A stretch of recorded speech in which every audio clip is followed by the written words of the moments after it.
Alors la Mishnah, Yudzaïn Amud Aleph, Ha'ochel Bikurim, celui qui mange les Bikurim. Donc les Bikurim, on avait dit, ce sont les prémices qui proviennent des 7 espèces par lesquelles Eretz Israël a été mis en valeur. Eretz Rita, Sora, avec Geffen, Verim, un truc.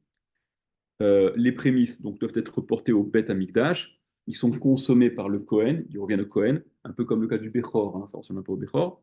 Et donc le propriétaire terrien qui ramène ses Bikurim, si ces bikurim sont consommés donc par le Kohen, puisque c'est le Kohen qui les consomme, Aochel bikurim ad shelo kara alehem, avant d'avoir kara alehem récité sur eux, puisqu'il y a un texte dont parle la Torah qui doit être récité lors de cette procession où les bikurim sont portés au Beth Amikdash. Et je dis procession parce que c'est vraiment une procession. Ok, on prenait. Alors il y a une différence qui est à faire entre ceux qui étaient riches, ceux qui n'étaient pas riches. Ceux qui étaient riches, c'était des paniers en or. Ok, c'était vraiment quelque chose de très beau, de très solennel, et on se réjouissait. Et donc le texte en question, c'était Arami, Oved, Avi. Euh, c'est ce qui a inspiré la Haggadah d'ailleurs. D'accord, dans le texte de la Haggadah, où on rappelle, on fait un peu la rétrospective. Comment on était, comment on est devenu. Au début, on était menacé, on était sur le point d'être exterminé.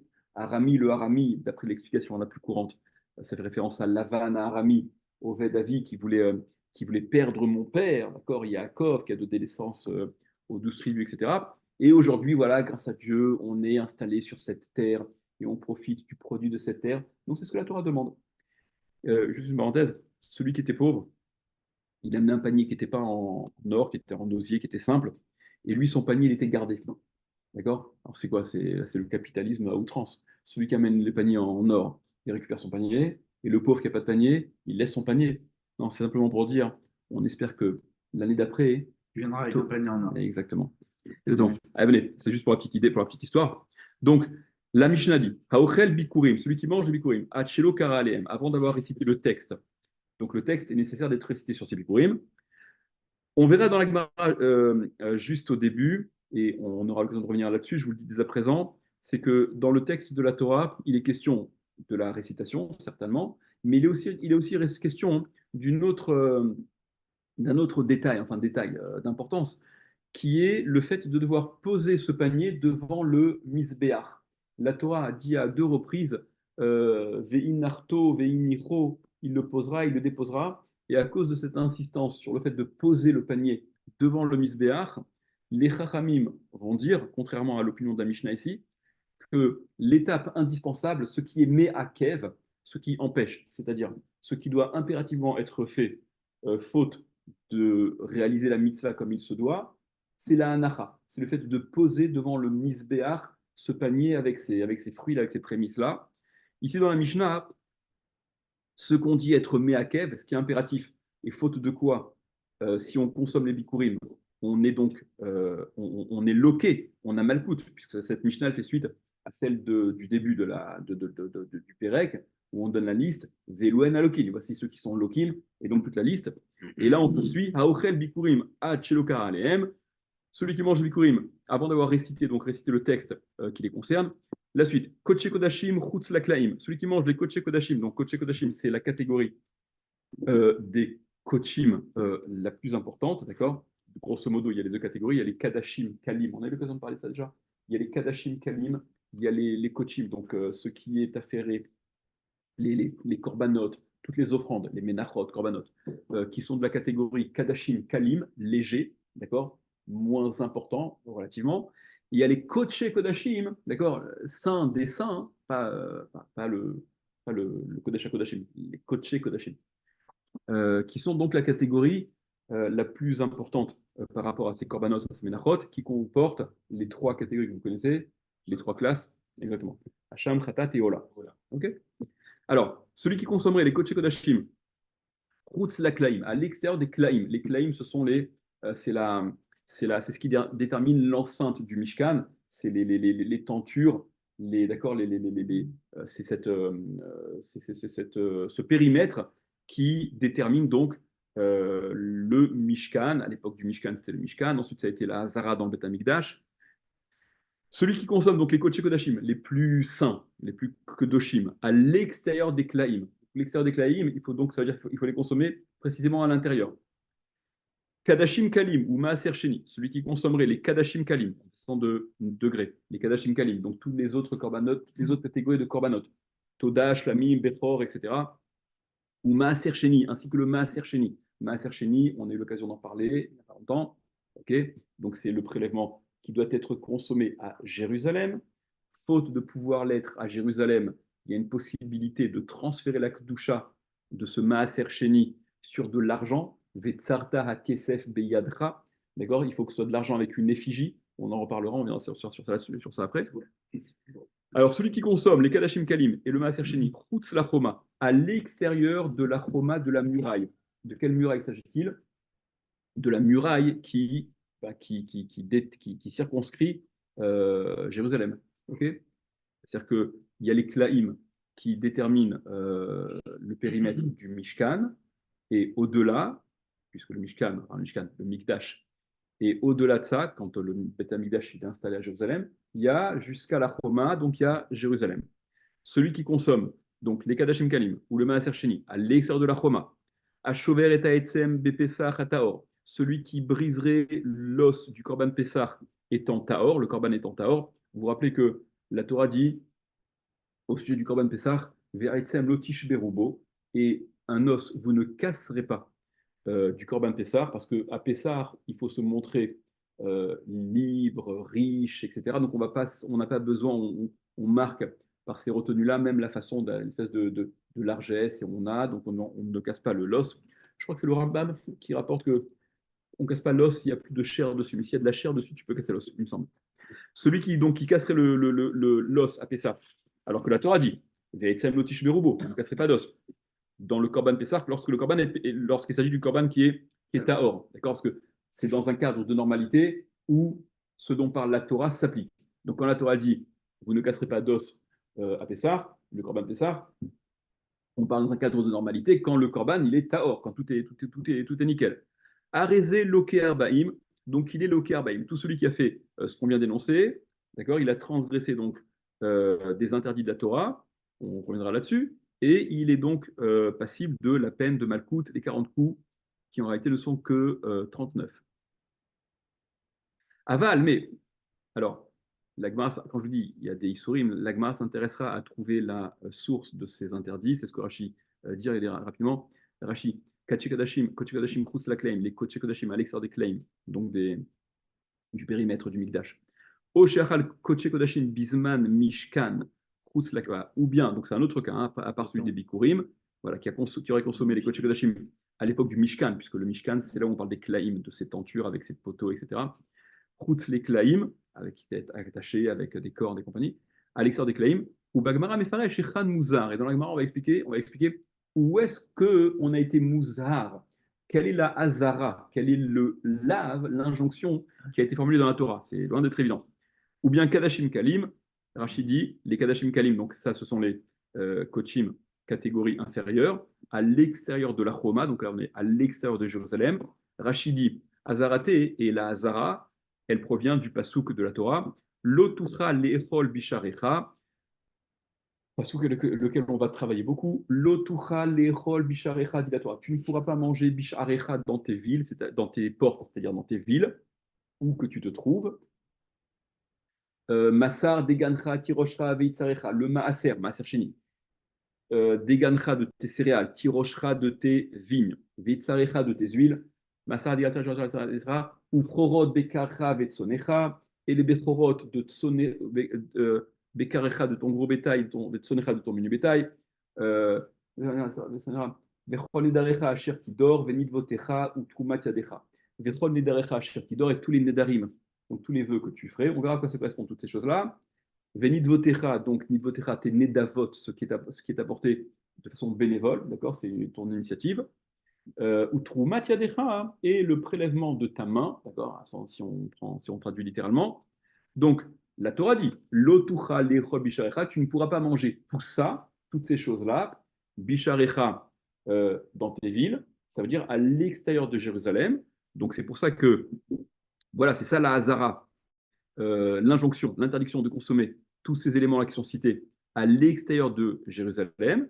Donc, c'est ce que Rachid dit. Hazaraté, donc, la Hazara, Milotucha lechol b'sharecha v'gmar, vechen maaser sheni, et ainsi en est-il du maaser sheni. Rashi relève au passage, où Bagmara Paris, dans la Gemara, on va objecter, maaser sheni, le maaser sheni, Tanale les El, on l'a enseigné plus haut déjà, maaser sheni ve'ekdesh, chez l'onifdou. Vous vous rappelez que dans la Mishnah précédente, on avait dit, la première Mishnah, on avait dit que celui qui consomme le maaser sheni et le ekdesh, ce qui a été affecté au Beth Amikdash, chez l'onifdou, qui n'aurait pas été racheté, ve'ayinu, et donc ça, de quoi s'agit-il? C'est ce qu'ils ont donc consommé à l'extérieur de la Choma de Jérusalem, sans pidion. Si on dit que sont loqués ceux qui mangent le Maaser Sheni et le Ekdesh qui n'ont pas été rachetés, c'est-à-dire ils sont à l'extérieur, donc ils ne peuvent être consommés à l'extérieur si ce n'est qu'ils sont rachetés, ok? Et donc ils sont loqués, donc apparemment on l'a déjà dit, on l'a déjà évoqué. Dans la Gemara, on relèvera cette question-là. Venez, on continue la Mishnah.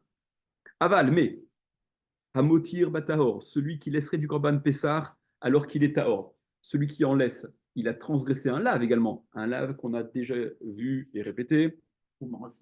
Attends, oui.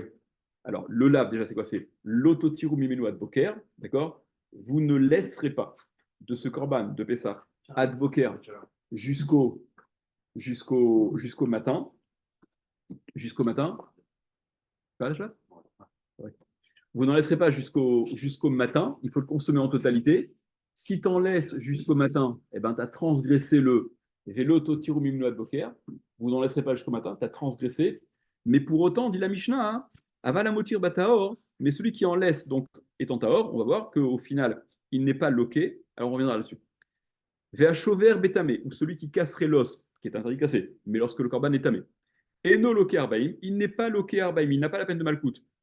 Dans ces deux cas qui sont évoqués, celui qui en laisse ou celui qui casse l'os est entamé, et lorsque le corban est tamé, vous vous rappelez, hein, on a eu l'occasion de voir dans l'histoire de celui qui en laisse, on avait vu, ok, il y avait deux façons de voir.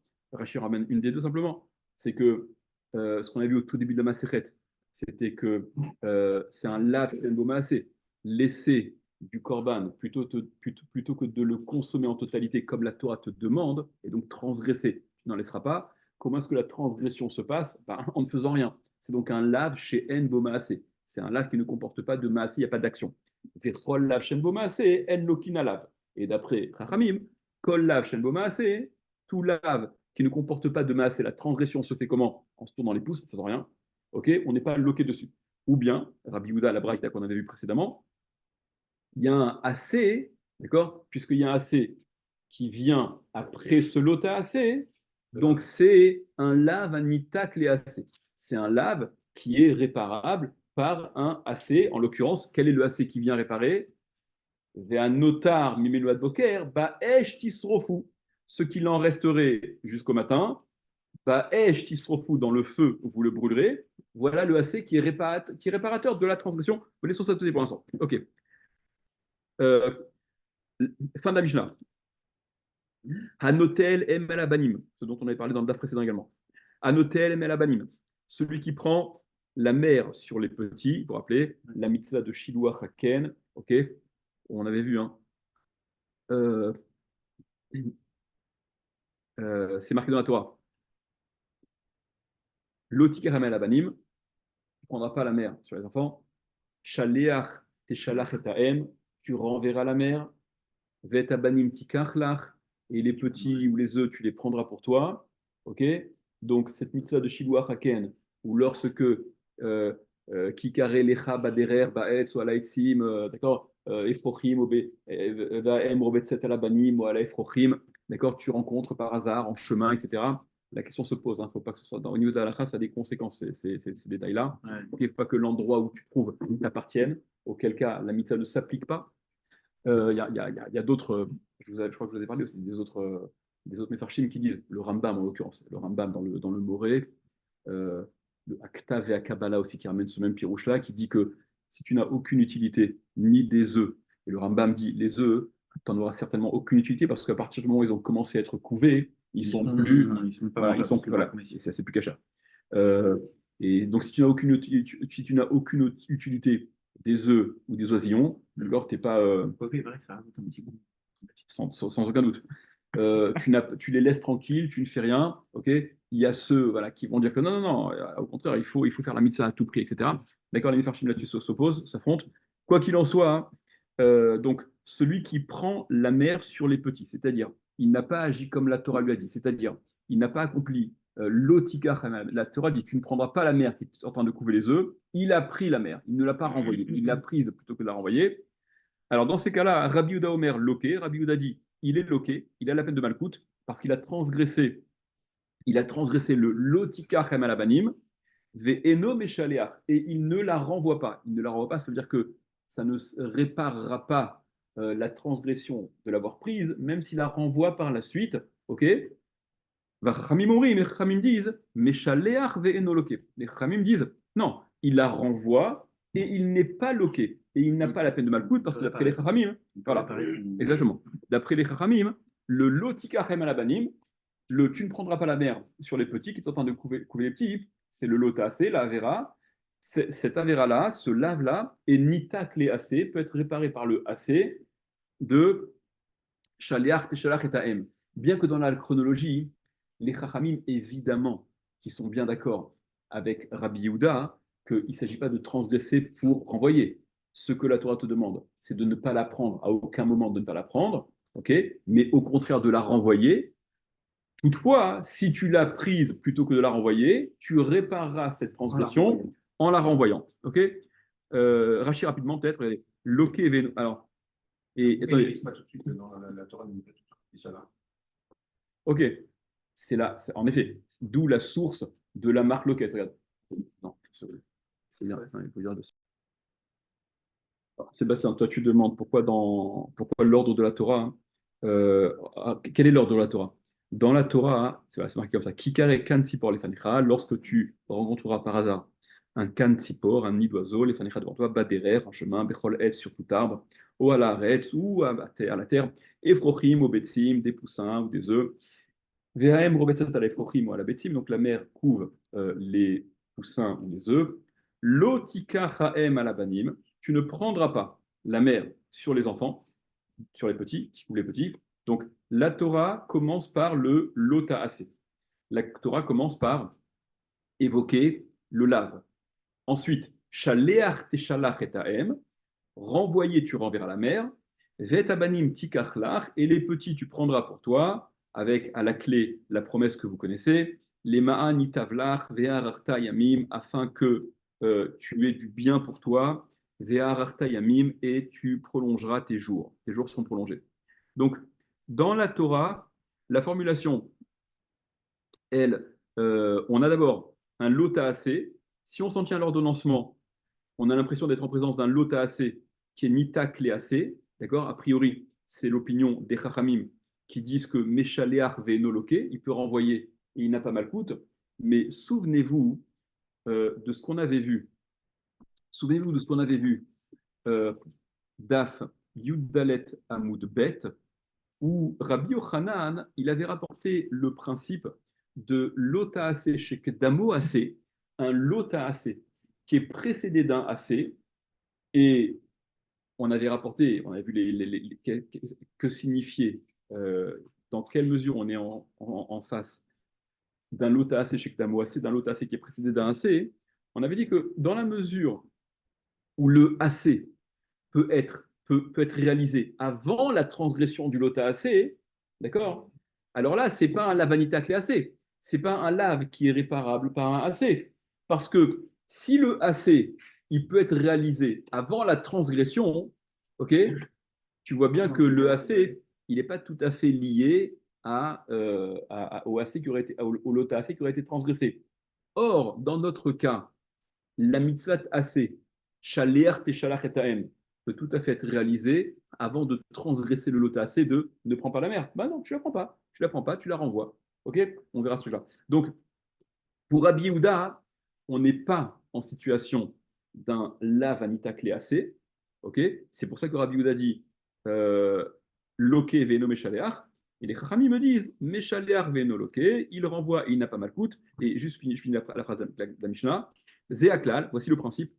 Kol mitzvah lota ase sheyesh ba kum ase, toute mitzvah, lota ase, donc sheyesh ba kum ase, dans laquelle il y a un kum, lève-toi, ase est fait, qui est donc accompagné d'une mitzvah ase qui est réparatrice.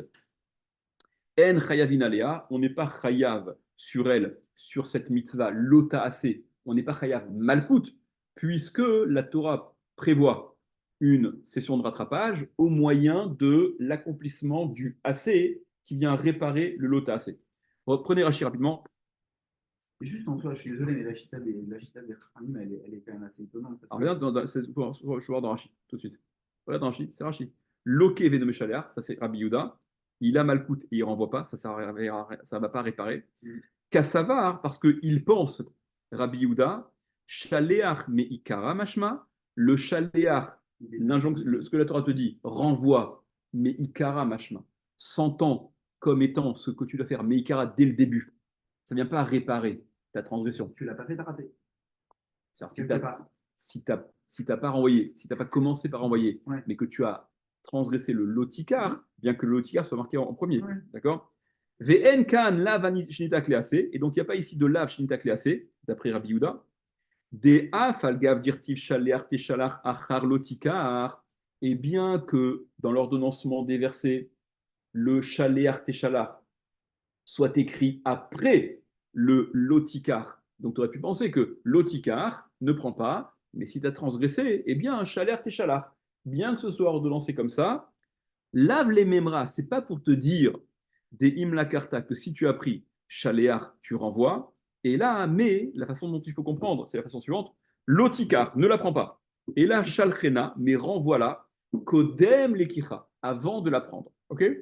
Vachachamim omrim, et les chachamim eux disent Meshaléach ve'enoloke, il la renvoie et il n'est pas loqué, qu'à sa vraie, parce que eux pensent Shaléach achar lekicha mashma, le shaléach, il s'entend comme venant après la lekicha, il fait suite à la lekicha, c'est-à-dire il peut être réparateur de la lekicha, le fait de l'avoir prise. Velav shnitak le aseu, et donc c'est un lave chez nitak le ase. Et donc c'est un lave qui est bien nitak le ase, qui est réparable pour les Khamim. D'accord. C'est l'otikzol, la Torah dit tu ne voleras pas, d'accord? C'est pas que les Khamim, et donc Veishiv et Akzela. Mais la Torah prévoit tu rendras l'objet volé. Ça ne veut pas dire que tu peux voler parce que tu as la station de rattrapage, d'accord? Tu ne peux pas le faire a priori. Si tu l'as fait, c'est réparable. Tu as fait quelque chose qu'il ne fallait pas faire. Les Khamim ne contestent pas le fait que l'otikar, c'est une avéra. Okay, mais plutôt que d'être réparée par Malkout, elle peut être réparée par le AC. Venez, les